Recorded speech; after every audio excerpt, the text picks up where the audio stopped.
पानी जोड़ से ताली बजावा हो गुरु के शिष्या। पानी जोड़ से ताली बजावा हो गुरु के शिष्या।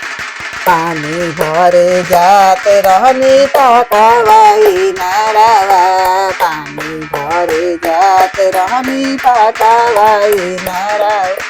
होखे लागल चारा चा सुनाए लागल गीतिया। होखे लागल चारा चा सुनाए लागल गीतिया। पानी जोड़ से ताली बजावा हो गुरु के शिष्या। पानी जोड़ से ताली बजावा हो गुरु के शिष्या। फूल लोढ़े जात रहनी माली फूलवाड़िया। फूल लोढ़े जात रहनी माली फूलवाड़िया। होखे लागल चारा चा सुनाए लागल गीतिया।